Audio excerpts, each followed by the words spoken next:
오늘 말씀에 굉장히 우리에게 은혜가 되고 놀라운 말씀이 10절에 있습니다. 네 입을 크게 열라라. 내가 채우겠다.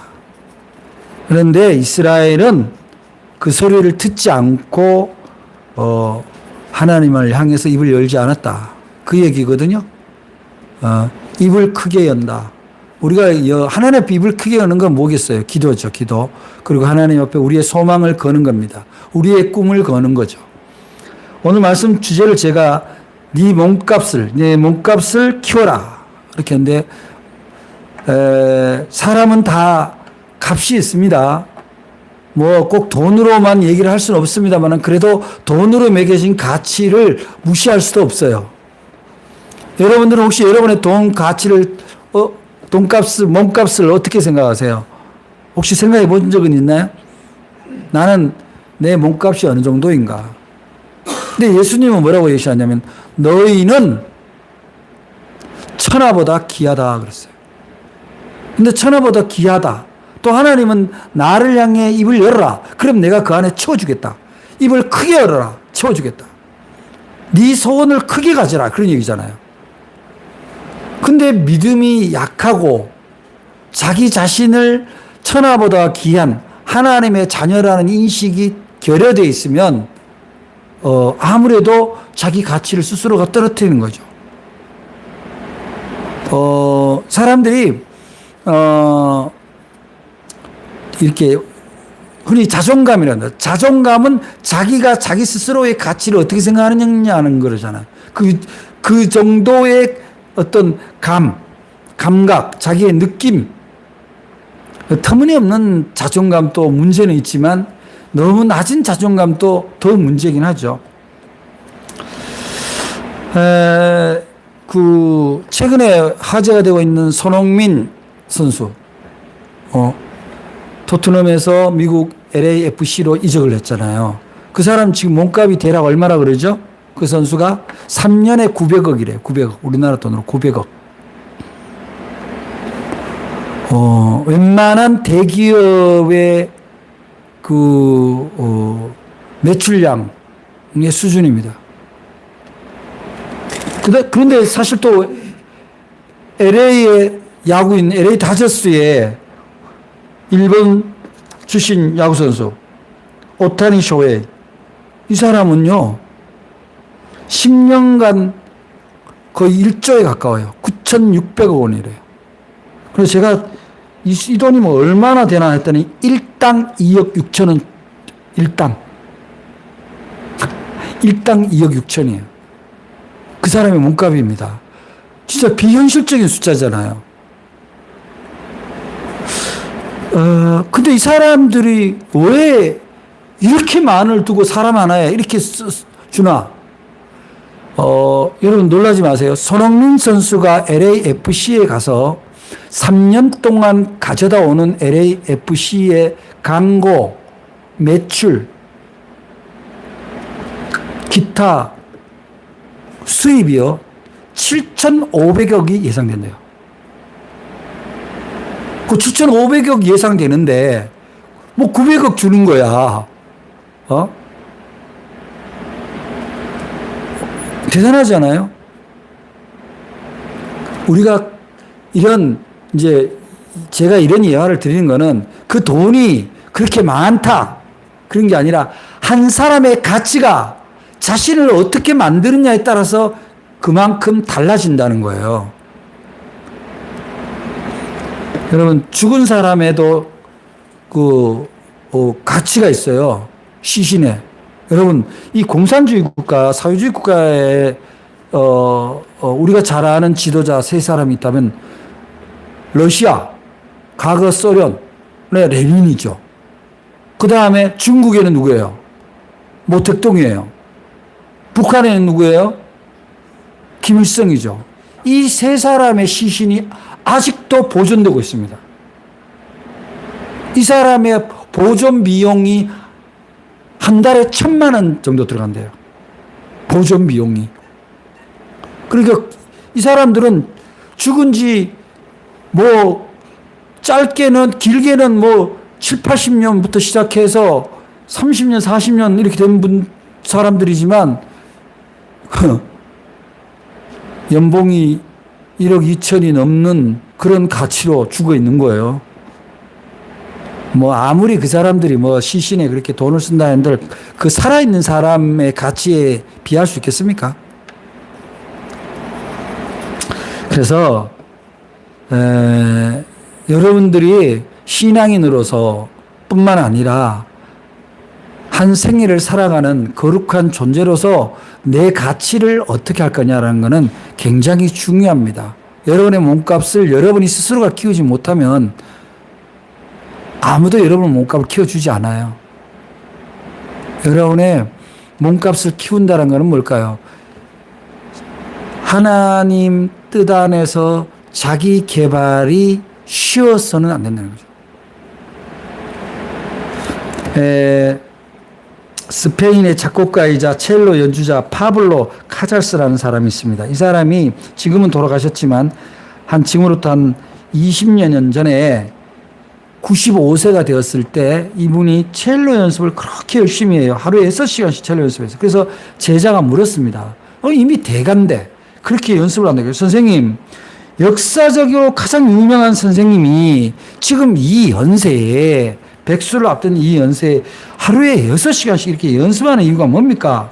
그러자 이 카잘스는 대답을 합니다. 나는 내가 더 발전할 수 있다라는 것을 기대한다. 내 가치를 더 키울 수 있다라는 걸 기대한다. 여러분은 여러분의 가치를 더 키우기 위해서 어떤 일을 하고 있습니까? 오늘 말씀을 통해서 여러분들의 몸값이 배가 될 수 있는 그런 출발점이 되기를 주의 이름으로 축복합니다. 우선은 이런 겁니다. 큰 사람이 되고 싶으면 큰 사람이 되고자 하는 꿈을 가져야 되는 거죠. 큰 꿈을 가져야 된다는 거예요. 뭐 우리가 흔히 얘기하면 이제 큰 사람이라고 얘기하면 높은 지위에 가는 사람, 부자가 되는 사람, 유명해지는 사람, 이런 사람을 큰 사람이라고 그렇게 오해를 하는데, 그런 사람이 물론 큰 사람일 수는 있습니다만은 다른 나와 가까이 있는 공동체, 내가 소속되어 있는 공동체에 있는 사람들이 나의 가치를 어떻게 생각하느냐가 중요한 거예요. 그게 큰 사람이에요. 우리 예수 믿잖아요. 그리고 우리가 예수님 제자 되려고 하죠. 그럼 자꾸 사람들이 제자 그러면은 너무 자기 희생, 막 자기를 절제하고 그런 것들에만 집중을 합니다. 그런데 실제로는 예수님을 따른다, 예수님을 닮아간다라는 거는 뭔가 절제하고 물론 그런 것도 있습니다만 예수님의 꿈을 닮아가는 거예요. 자, 예수님도 사람의 몸을 입고 오셨죠. 예수님이 어떤 꿈을 가졌어요? 우리가 너무나 잘 아는 말씀, 마태복음 28장 18절로 20절에 보면 이제 예수님이 당부하는 얘기죠. 무슨 얘기예요? 예수님이 너희는 가서 모든 족속으로 내 제자를 삼아 아버지와 아들과 성령의 이름으로 세례를 주고 내가 너희가 분부한 것을 모두 가르쳐 지키게 해라. 여러분, 이 말씀을 할 때 정말 인류가 예수를 따라서 예수님 말씀을 배우고 지키는 세상이 오리라고 인간들은 생각했을까요? 그러나 놀랍게도 그런 세상이 도래한 거예요. 지금도 있는 거예요. 예수님의 이 큰 꿈, 여러분들은 여러분들 누구에겐가 여러분의 삶과 여러분의 말하는 것을 닮아가고 싶고 거기를 지키고 싶어 하는 그런 삶을 살고 있냐는 거예요. 그렇게 가치 있는 삶을 살고 있냐는 겁니다. 그게 큰 사람이에요. 옛날의 얘기입니다만은 이런 얘기 했어요. 어떤 여자가 나는 과거가 있는 남자는 용서를 해도 미래가 없는 남자는 용서할 수가 없다. 또 머리가 없는 사람은, 머리카락이 없는 사람은 용서해도 머리가 없는 사람은 용서할 수가 없다. 같이 살 수가 없다. 그 다음에 건강을 잃어버린 사람은 내가 도와서 살 수 있지만 그러한 가운데서 희망과 패기가 없는 사람과는 함께 할 수가 없다. 돈이 없는 사람은 살 수 있어도 꿈이 없는 사람하고는 살 수가 없다. 여러분 어떻게 생각하세요? 여러분 알다시피 저는 경상북도 안동군 임마면 사이동이 본적이고 자라기는 안동시 옥야동 신시장에서 자랐습니다. 가난한 정말 노점상하는 집안의 막내 아들로 태어나서 농고를 갔습니다. 농고도 등록금이 싸다는 이유로 아버지가 억지로 보낸 거예요. 그런데 학교 가는데 너무 공부가 재미가 없어요. 농고가 재밌을 리가 있어요, 제가?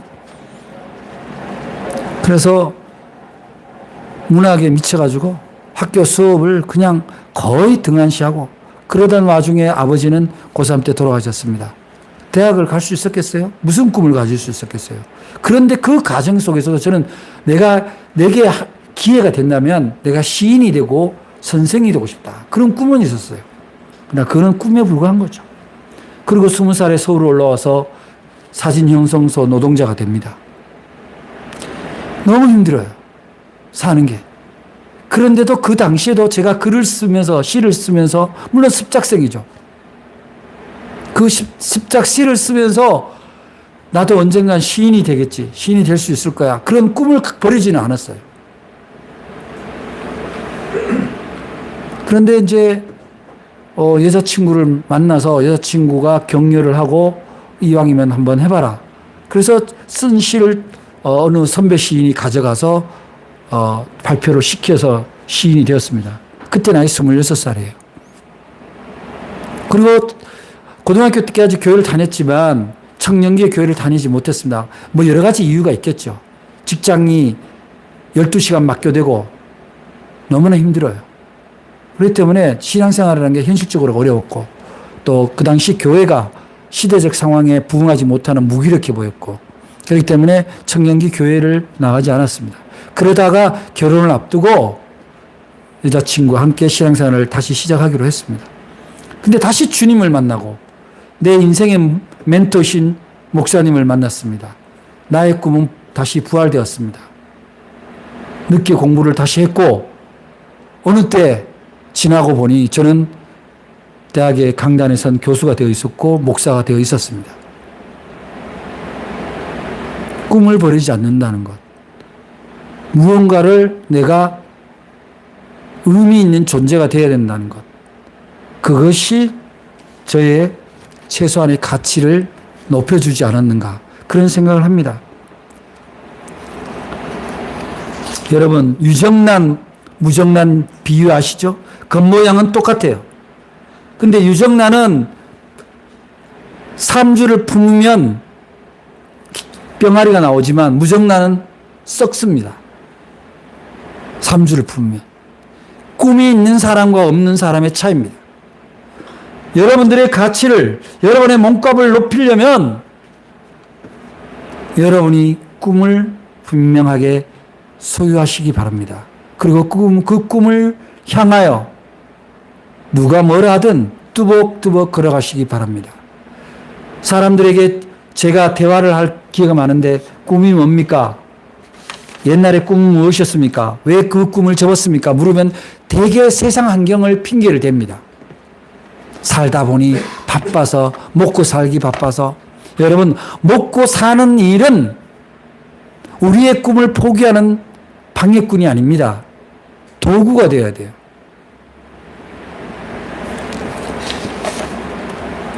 교회도 마찬가지입니다. 꿈이 있는 교회가 있고 꿈이 없는 교회가 있어요. 그런데 대부분의 꿈이 뭡니까?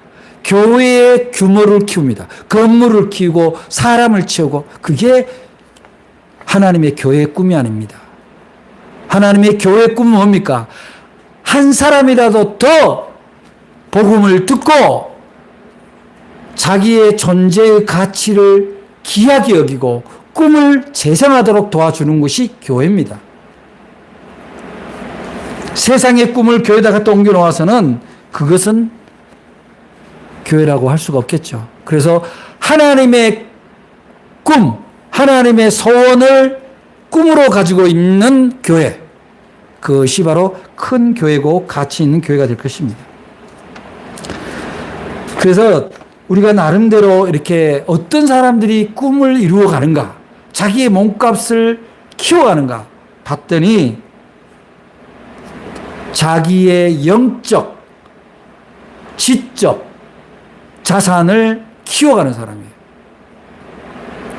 영적, 지적 자산을 키운다라는 게 뭐예요? 자기의 정신 건강, 정신 근육을 키우는 일인데, 그리고 영적 자산은 신앙 없이는 불가능하고, 지적 자산이라는 건 결국 독서 없이는 불가능합니다. 여러분, 예수님이 성경을 얼마나 열심히 읽었던 분인가를 우리가 알 수 있는 게, 예수님이 이제 요단강에서 세례를 받고 강해로서 40일 동안 시험을 받습니다. 마귀의 시험을 받죠. 이 마귀의 시험을 받을 때마다 이 예수님이 하시는 말씀은 이거예요. 한결같이 신명기에 나온 말씀을 가지고 이야기를 합니다. 자, 세 가지 시험인데, 첫 번째 시험은 네가 만일 하나님의 나라 아들이거든 명하여 이 돌로 떡덩이가 해라. 그랬을 때 역시 예수님은 이렇게 됩니다. 기록되었을 때 사람이 떡으로만 살 것이 아니요 하나님의 입으로 나오는 모든 말씀으로 살 것이다. 이것은 신명기 8장 3절의 말씀이에요. 두 번째 시험은 무엇입니까? 두 번째는 거룩한 성으로 데려다가 성전 꼭대기 세우고 네가 만일 하나님의 아들이거든 뛰어내려라. 기록했을 때 저를 위하여 이 사자들을 명하리니 저희가 손으로 저를 받들어 발이 돌에 부딪히지 않게 하리라. 이렇게 해서 너 한번 뛰어내라고. 성전 꼭대기에서 한번 뛰어내려봐라. 그런데 그 말을 듣지 않고 예수님은 뭐라고 얘기합니까? 기록되었을 때 주 너의 하나님을 시험하지 마라. 시험하지 마라. 여러분 인생을 사탄의 시험에 두지 않기를 바랍니다. 이 역시 신명기 말씀이죠. 마귀가 또 한 번 예수님을 데리고 높은 산으로 가서 천하만국과 그 영광들을 보여주면서 말했습니다. 만일 네가 나한테 엎드려서 경배하면 이 모든 것을 넘겨주겠다. 일종의 권력 같은 겁니다. 그런데 예수님은 대답하죠. 사탄아 물러가라. 기록되었을 때 주 너의 하나님께 경배하고 다만 그를 섬기라. 예수님이 신명기라는 책을 거의 외우고 있다고 해도 과언이 아닙니다. 이 말씀은 신명기 6장 14절에 나오는 말씀입니다. 우리가 성경의 인물 중에 사도 바울, 독서를 많이 한 사람입니다. 그는 로마에서도 이른바 스토아 학파, 그런 자들과 논쟁을 할 수 있을 만큼의 그 시대에 논리와 이론에도 많은 공부를 했고, 그런 사람이 다시 하나님의 말씀을 통해서 그가 오늘날 우리가 믿는 기독교 신학의 토대를 마련하게 되었다는 사실입니다. 어찌 읽지 않고 책을 읽지 않고 독서를 하지 않고 자신의 지적 역량을 충전할 수 있을까요? 스펄전 목사는 바울에 대해서 이렇게 얘기해요. 바울은 성령 충만한 사람이었습니다. 그럼에도 불구하고 책을 원하고 있었습니다. 바울은 여러 곳을 다니면서 설교한 설교자였습니다. 그럼에도 불구하고 책을 원하고 있습니다. 바울은 3층천에 갔다 온 사람입니다. 그럼에도 불구하고 책을 원하고 있습니다. 따라서 책을 원하지 않는 성도는, 크리스천은 신자로서 결격 사유가 될 수 있습니다. 굉장히 중요한 얘기입니다. 세계를 지배하는 CEO들, 우리가 잘 아는 사람들 있죠? 그런 사람들, 빌 게이츠, 투자의 기재인 위런 버킷, 이 사람들이 별명이 독서광이라는 거야. 지금 오늘날 이 AI 시대가 되면서 어떤 문제가 생기냐면은 자기가 필요한 정보를 필요한 만큼만 AI를 통해서 성취를 하려고 합니다. 너무나 간단하고 편하죠. 아무리 길어도 5분이면 자기가 원하는 정보를 얻을 수 있다고 착각하는 거예요. 그런데 중요한 거는 그 AI가 찾아주는 정보는 이미 과거형 정보예요. 그리고 왜곡되거나 잘못된 정보를 그대로 그 언어를 따라서, 어휘를 따라서 가기 때문에 그거를 자기가 검증할 도리가 없어요. 그러면 AI가 주는 대로 그대로 믿는 거예요. 굉장히 위험합니다. 책을 스스로 읽는 사람. 빌 게이츠는요, 개인 도서관이 있는데 책이 거의 2만 권 가까이 된대요. 그 사람은 또 여유만 있으면, 틈만 있으면 자기 도서관에 가서 책을 꺼내 읽는데, 언제나 신간을 보고. 여러분,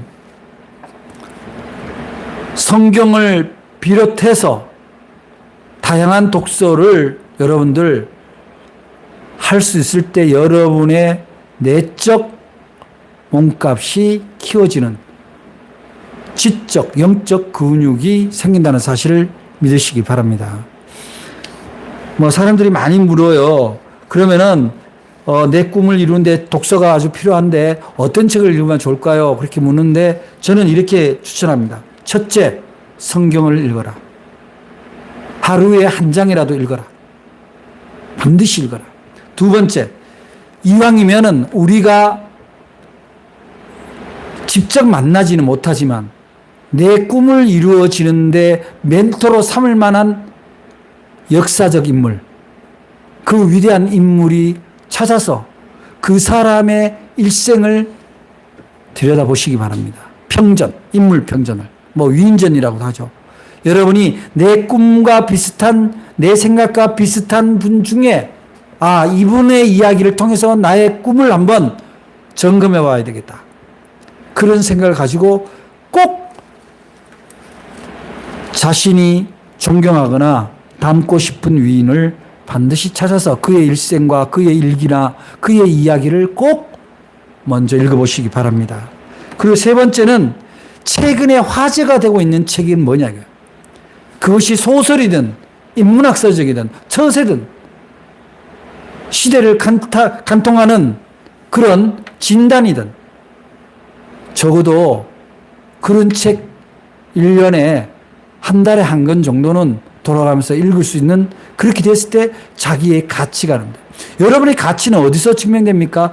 여러분 주변에 여러분들을 아는 사람과 또 모르는 사람과 대화할 때 여러분이 잠깐 언급하는 그 정보, 그 말, 그 어휘가 여러분의 가치를 가능하게 됩니다. 그리고 자기가 하고자 하는 일, 그 분야의 전문서적을 꼭 읽어야 돼요. 자기의 경험, 감각으로만 일해서는 안 됩니다. 요즘에 가령 마케팅이다. 그러면 마케팅에 관한 서적을 꼭 읽어야죠. 마케팅에 성공한 사람들은 뭐라고 얘기를 하는지 읽어봐야죠. 교육을 한다. 교육도 마찬가지입니다. 어떤 교육 철학을 가지고 어떻게 하면은 훌륭한 제자들을 양성할 수 있는지 읽어봐야죠. 그리고 마지막으로 세 번째, 진짜 자기 몸값을 키울 수 있는 길은 나만을 위한 몸값을 키우는 게 아니라 자신의 이웃과 공동체에게 유익을 주는 자신은 물론이고 자신의 이웃과 공동체에 영향을 줄 수 있는 자신이 되는 게 중요해요. 있으나 없으나 똑같은 존재가 된다면 내가 몸값이 커졌다는 걸 뭘로 증명할 수 있습니까? 몸값이 커졌다는 것은 영향을 주는 거거든요. 제가 볼 때는, 제 경험으로 볼 때는 이웃과 공동체에 유익을 끼치는 자가 정말 몸값이 커진, 몸값을 키운 사람이다. 그렇게 생각을 합니다. 아무런 영향이 없습니다. 자기에 속한 가족 공동체에도 아무 영향을 못 주고 있고, 자기에 속한 신앙 공동체에도 아무 영향을 줄 수 없고, 아무것도 하지 않고, 자기가 속한 지역 공동체, 이웃 공동체도 아무 역할이 없고, 있는지 없는지 먼지처럼 있다면 그거는 몸값이 커진 사람이라고 할 수가 없는 거죠. 여러분, 사람은야 다 똑같아요. 나하고 그렇게 가깝지 않은데 나에 대해서 신경 써주고 나를 위해서 어떤 유익을 끼치는 일을 하는 사람을 보고 저 사람이 가치 있다고 생각 안 할 사람이 누가 있겠어요?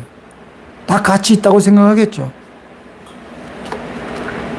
그래서 그 가치 있는 일을 하는 사람 중에 요즘에 핫하게 떠오르는 분이 누구예요? 물론 원래 뭐 그분이 대단히 훌륭하면 김장하 선생.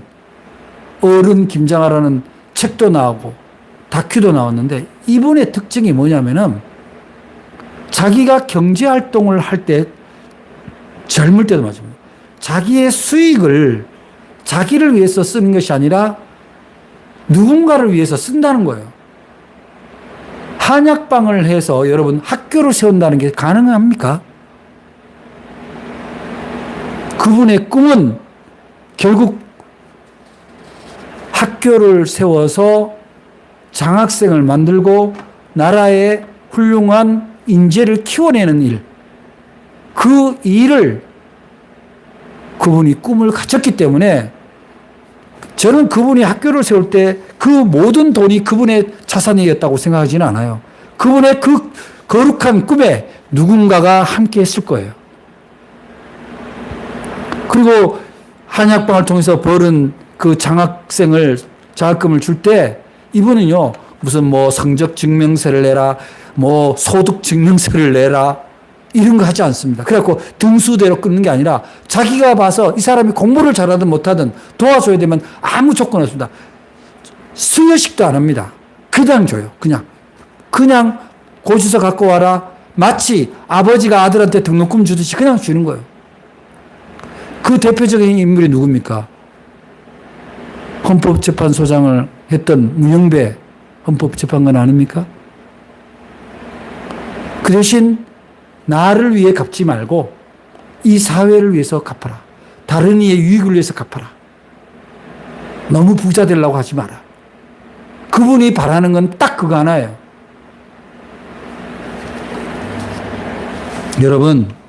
여러분은 이런 거룩한 꿈을 가져본 적이 있습니까?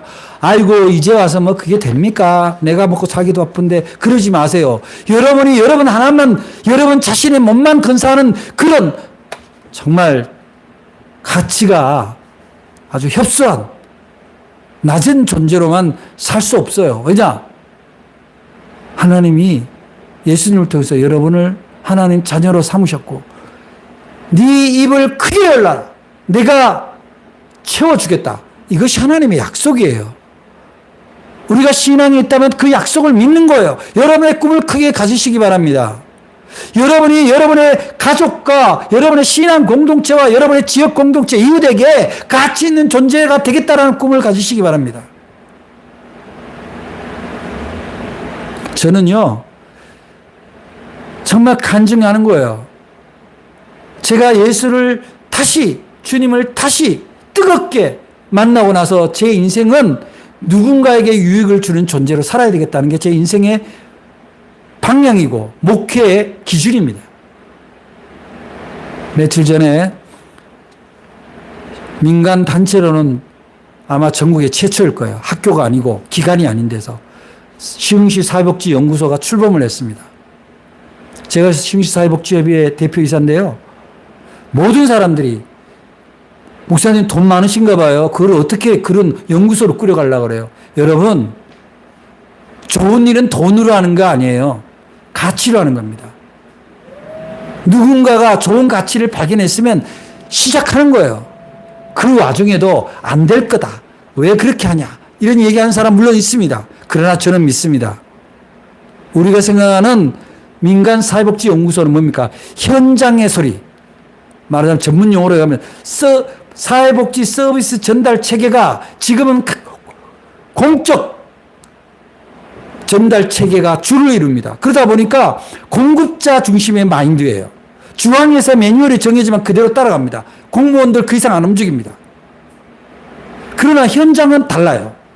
현장은 필요가 이건데 어떤 거는 중복 지원되고 어떤 거는 정말 필요한데 지원이 안 되는 일들이 곳곳에 나타납니다. 현장의 소리, 그 현장의 욕구를 위에서 밑으로 내려가는 것이 아니라 밑에서 위로 전달하는 체계, 그 체계를 저는 제안을 했던 거예요. 그 일이 사람들이 이루어질까 하는데 저는 반드시 이루어지라고 합니다. 왜냐? 그것이 공동체의 유익이기 때문에 그렇습니다. 많은 것을 주는 게 목적이 아니라 작더라도 바르게 주는 것, 작더라도 꼭 필요한 때 주는 일, 이것이 복지입니다. 마찬가지입니다. 우리가 믿는 믿음도 우리만 잘 먹고 잘 살고 나만 번듯해지는 그 신앙은 하나님이 원하는 꿈이 아니에요. 예수님이 원하는 꿈이 아닙니다. 모든 족속이라고 나옵니다. 땅 끝까지를 얘기를 합니다. 여러분의 꿈을 모든 족속과 땅 끝이라는 전제하에서 지금부터 내 앞에 있는 바로 그 사람, 거기서부터 출발하는 유익한 가치 있는 존재, 그것으로 여러분의 몸값을 키우시기 바랍니다. 그러면 여러분의 몸값에 따라 하나님이 채워주실 거예요. 여러분의 꿈이 거룩하면 하나님이 거기에 돈이면 돈, 사람이면 사람 반드시 붙여줄 겁니다. 저는 그거를 믿습니다. 여러분의 꿈이 하나님의 꿈이 되기를 바랍니다. 여러분의 꿈이 예수님의 꿈이 되기를 바랍니다. 그 꿈은 뭡니까? 사랑과 그리고 무엇보다도 모든 사람에게 평안입니다. 나의 평안 때문에 다른 사람이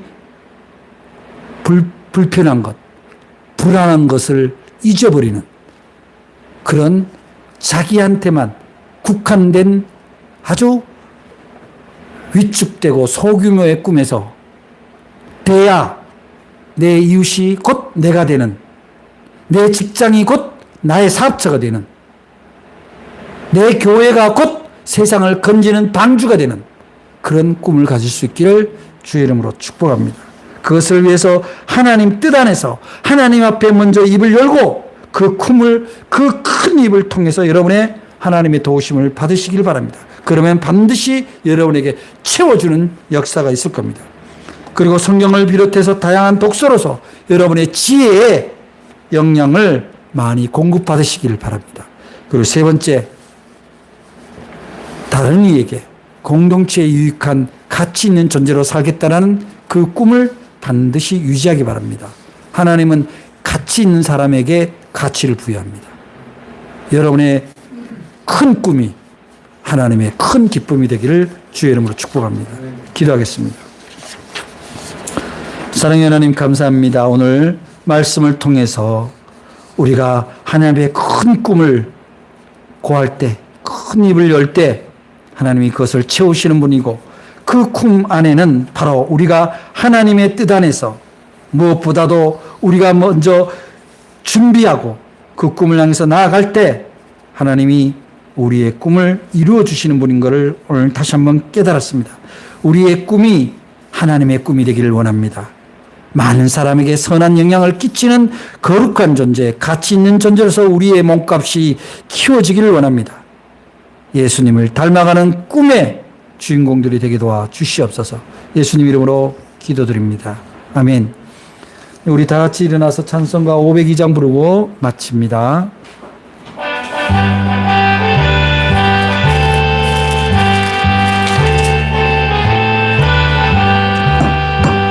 제사자들이여 어서 가